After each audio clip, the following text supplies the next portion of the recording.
Okay, now in this section we are going to continue with the same basic commands where we have left in the previous video. So let's try to get into some more passwords. Now we have one more password which we can assign is enable. Enable password we call it as. And whenever you type enable command, by default this is my user mode, and I want to ensure that I want to go to the privilege mode. So that is your hash mode, we can say. This is your credit symbol. Now when anyone tries to go to the next mode, I want my router to prompt for the password. If the password is correct, then only the user has to go to the privilege mode. Because normally in the production networks, you will have some level 1 engineers, the junior level engineers, mostly they will be working at this level and they have only very basic level access. And I want these engineers to go to the next mode and to get access to everything, or to get into the command line, or to verify each and every configurations. I don't want to do that. I want to restrict them here only. So in this kind of scenarios, I can configure an enable password which is going to prompt for the password whenever you type enable. If you provide the correct password, then you will be allowed to get into the next mode, that is my hash mode, or else you will not be allowed. So let's do that. And to make that possible, we have two set of commands. Either I can use enable password and I can type any password, whatever you want, or I can use enable secret, I can type any password. Now the only difference between these two is when you use this command, this is no more used. The password will be stored in a clear text, and when I use this command enable secret, the password will be stored in your running configurations in an encrypted text. Let's verify on that.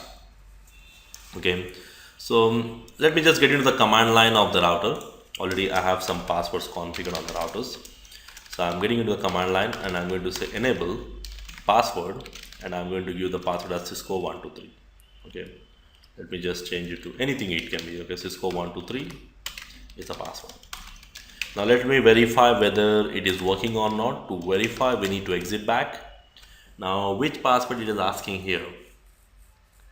The console password, right? The console password, because whenever before you see any command line, you will be either prompted for the console password, or you will be prompted for the auxiliary password, or you will be prompted for the telnet password, depending upon the line you are selecting. Right now I'm using my router via console, so I have to give the console password. I think it is Cisco 123. Okay, now you can see the first one. Now you can see when I give enable, again it is asking the password, and the password is Cisco 123 again. If I give the correct password, then only the router will allow you to go to the next mode, that is your user privilege mode, the hash mode. Now the major drawback with the first command is it is going to store your password in a clear text. So which means I don't want to store the password in a clear text. I'll show the difference. Let me just do one more thing. So CCNA 123 is a password for enable secret. Let me show you the difference. When I give show running config, you can find the difference very clearly here. If I give enable secret, this is my CCNA 123, I think so. So can you see is it CCNA 123? Can you understand? It's completely encrypted, because in the production networks normally when these are the configurations, now these configurations will be taken a backup and it will be stored in a separate files, and these files can be opened with a notepad. And if it is not stored in a clear text, in that case the engineer, normally then your day-to-day engineer, probably what he can do is even though he's taking a backup, so I don't want anyone to open that with a notepad and see the passwords. Or maybe you're doing some troubleshooting, maybe one of your engineer also watching you. Probably when I give show running config, he can clearly see my password. So I don't want that to happen. So to do that, what I can do is I can simply use enable secret instead of enable password. So if I give both, which is going to be preferred? Enable secret is going to be preferred. It will not ask for enable this one. It will not work even though it is configured on your router. Okay, so if you just verify now, show running config, show run, running configurations. I can see this password is CCNA123. And then, but the problem is, when I give enable secret, it is going to enable only its own password, but not the other passwords. What about these passwords? I might want to encrypt all the passwords. In that case, I can use a command called service password encryption.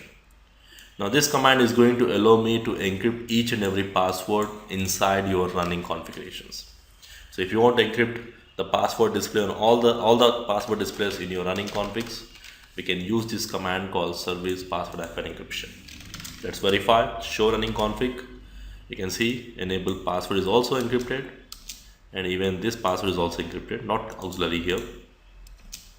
So all this password will be encrypted here. Okay. So the next thing, we just go and verify. The last thing is saving the configurations. So whatever the configurations I did here, they all are in my running configurations. Okay, so to save the configurations, what we can do is we can just go and say copy and start. There's a one simple command we can use: copy from the RAM to the NVRAM.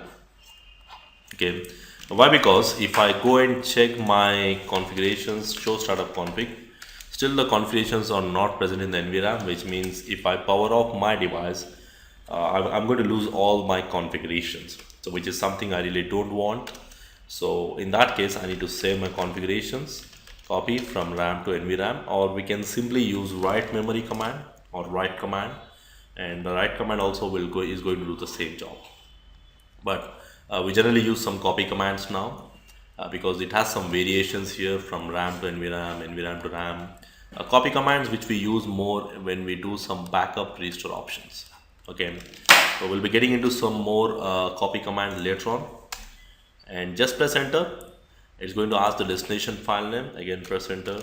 It's going to save your configurations, which means if I give show startup config, I can see all the configurations. So even if I reload my router due to some reasons, all the passwords, all the names, whatever the changes I did up to now will be present in the configurations.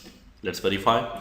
Hopefully I remember the password Cisco123, and the enable password also I use Cisco123, not Cisco123, it's CCNA123 I think. Yeah. Okay, so you can see everything is exactly the same where I have left with all the passwords. And if you want to erase the configurations, we can use erase startup configurations. Let's say this is something more applicable if you have a router in your network or in the company network. Probably it is in my storeroom, and one of my router is down as of now. I want to use that particular router in my production network, or maybe I want to use that router in any one of the branch office. So before I use that particular router, I need to ensure that I erase all the configurations inside that, and that's the case where we want to do. So let's do it. Erase startup config. It is asking us the confirmation. You can press enter and then just reload the router. Now the router is going to behave just like a new device without any running configurations. So you can see you are into setup mode. Just give the setup mode no command. It's going to behave just like a new router.